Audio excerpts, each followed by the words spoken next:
Salam literasi. Hari ini baca buku apa? Saya hari ini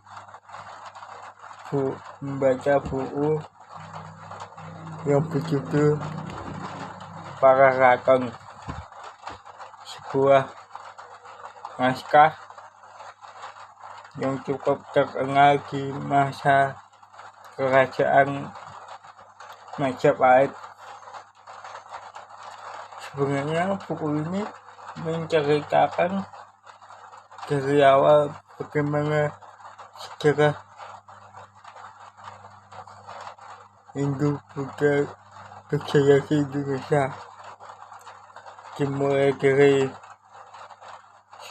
Sriwijaya, terus Mataram kuno, sampai bagaimana Mataram kuno itu pindah ke Jawa Timur yang dipimpin oleh seseorang yang bernama Mpu Sindok ini. Jadi dari Mataram kuno sampai ke Majapahit itu masih ada hubungan darah. Kurang lebih ini bukunya kebanyakan kurang lebihnya sekitar 560 halaman. Ini cukup menarik ya bukunya, walaupun tebal tapi cara menceritakannya itu tidak membosankan, jadi selalu membuat kita penasaran sampai endingnya. Dan bagian yang saya suka itu di bagian bab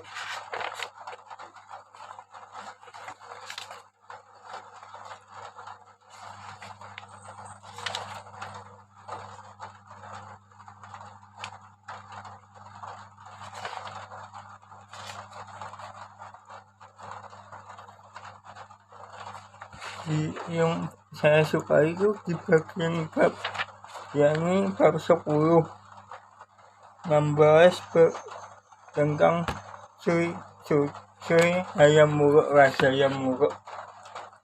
Ini sangat bagian yang saya sukai di bab 10 ini. Mengapa kok saya menyukai di bab 10 tentang Raja Hayam Wuruk? Kita cerita mundur sedikit ke belakang, gimana eranya di eranya keibuan Wijaya Tunggadewi. Di eranya Boyo ini bagaimana Majapahit mengalami keemasan di bawah Patih Gajah Mada yang terkenal dengan sumpahnya, Sumpah Palapa, di mana Gajah Mada bersumpah bahwa tidak akan menikmati kenikmatan dunia yang enak sebelum berhasil menyatukan Nusantara di bawah Panji Majapahit. Itu diucapkan sekitar tahun 1400-an sekian, kalau nggak salah itu 400 berapa gitu. Nah terus kan yang sebenarnya seharusnya menjadi raja itu kan anaknya kakaknya, jadi kakaknya itu karena nggak punya anak, jadi diteruskanlah oleh adik tirinya berbeda ibu.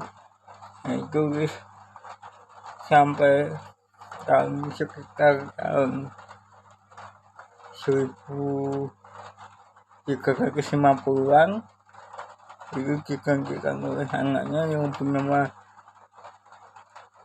Sri Hayam Wuruk. Lalu Siku mengalami kemajuan yang sangat signifikan di bidang ekonomi, sosial, agama, budaya, dan lain-lain itu sangat mencolok sekali. Dan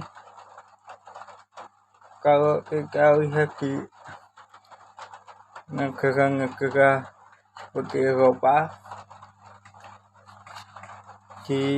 contoh di Prancis itu abad ke-10 itu sudah ada yang namanya Universitas Sorbonne, dan di Nusantara sendiri sudah ada yang namanya peradaban, yang dimana di eranya Sriwijaya itu sebagai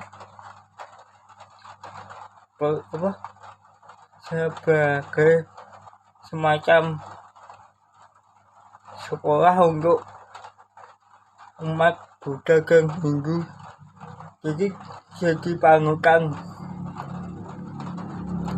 semacam ibaratnya ilmu pengetahuan di eranya Nusantara itu gitu.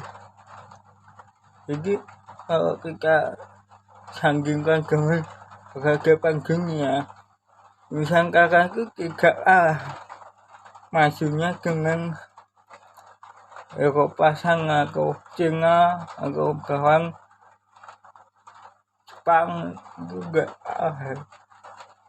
Dan berarti ini salah satu bagian semacam kitab yang salah satunya beberapa kitab yang terkenal seperti Negara Kertagama, Sutasoma, itu ini salah satunya. Mungkin itu dulu yang bisa saya sampaikan. Salam literasi.